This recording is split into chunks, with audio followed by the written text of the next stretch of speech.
মামা মামা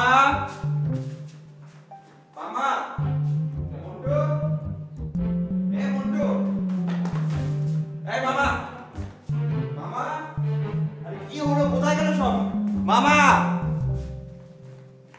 মন্টু মামা মামা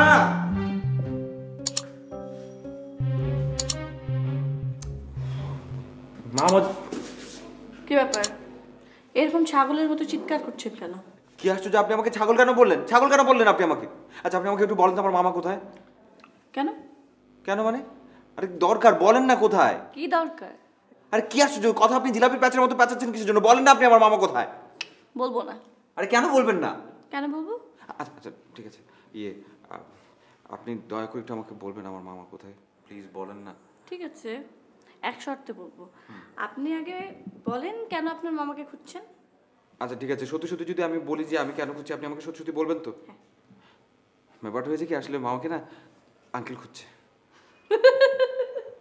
এই কি আরে কি আশ্চর্য, আপনি হাসছেন? আরে হাসি থামান। আরে আমার মামা কোথায় সেটা বলেন, হাসি থামান তো, হাসি থামাবেন। আমি কিভাবে বলবো আপনার মামা কোথায়? আমি কি আপনার মামার পিছনে ঘুরঘুর করি? তাহলে জানি না।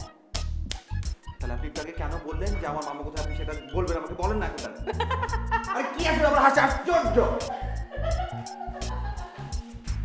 মামা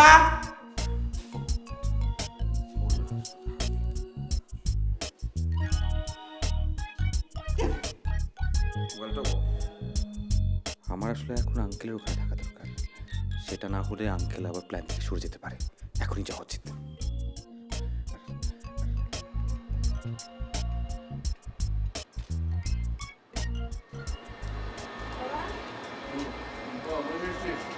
ভালো চলে এসেছি।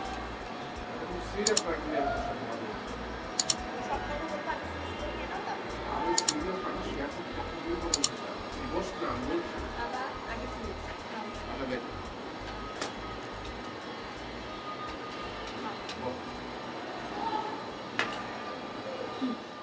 আগে ফ্রুটসগুলো খেয়ে নাও, তারপর তোমার সিরিয়াস ম্যাটার শুনবো। আরে সিরিয়াস ম্যাটার শেয়ার করতে দেরি করতে নেই, তুই বস, আমি বলছি। বাবা আগে খেতে হবে তোমাকে। খাবো তো, তুই শোন। আচ্ছা বলো, তোমার সিরিয়াস ম্যাটারটা শুনি। দেশে কত পার্সেন্ট লোক রাতে ঘুমাতে পারে তুই জানিস? রাতে ঘুমাতে না পারার লোক সংখ্যা খুব একটা বেশি না। যারা ঠিকঠাক মতো খেতে পারে না তারাই রাতে ঘুমাতে পারে না। তবে এর সংখ্যা বেশি হবে না বাবা, পার্সেন্টেজে আসবে না। তুই ঠিকই বলেছিস, খাওয়া না পাওয়ার মানুষের পার্সেন্টেজ কম। আর যারা আছে তারা মানে খেতে না পেয়ে ঘুমোতে পারে না।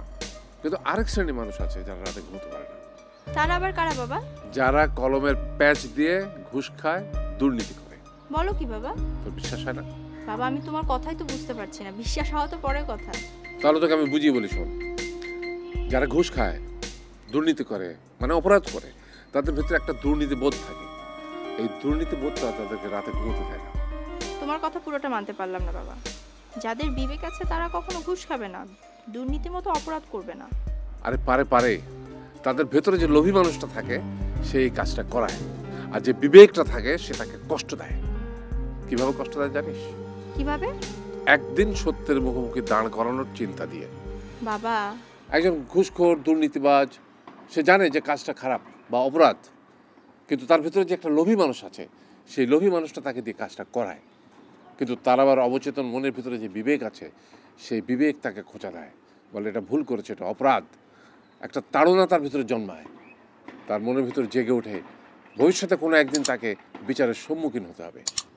এই যে বিচারের ভয়, এই ভয় থেকে তার ভিতরে একটা নির্ঘুম রাত কাটাবার সময় চলে আসে। ঠিকই বলেছো বাবা, তুমি ঠিক কথাই বলেছো। আমি এই সব ঘুষখোর দুর্নীতিবাজদের নিয়ে কাজ করব, যারা ঘুষ খেতে খেতে অপরাধ করতে করতে নিজের মনের বোঝাটাকে ভারী করে ফেলেছে। বলো কি বাবা, তাদের নিয়ে তুমি কি কাজ করবে?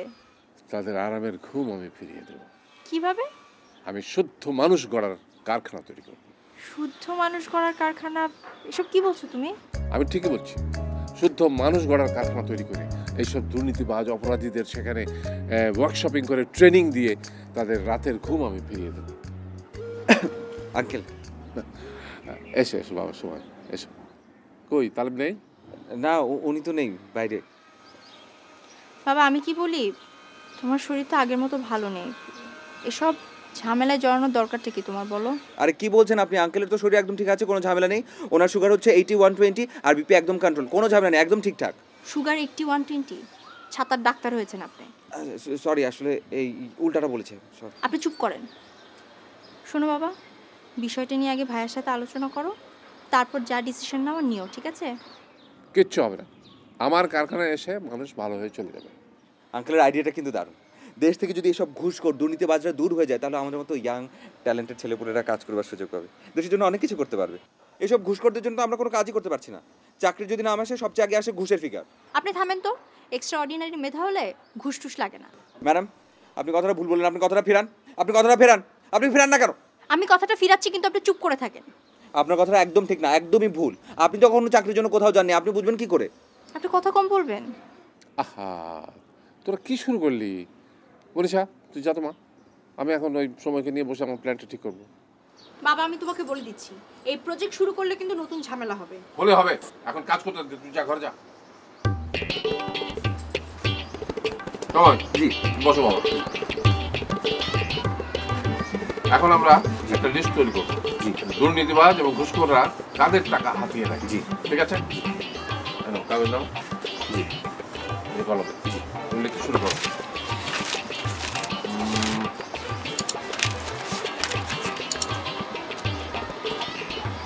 বুঝছো?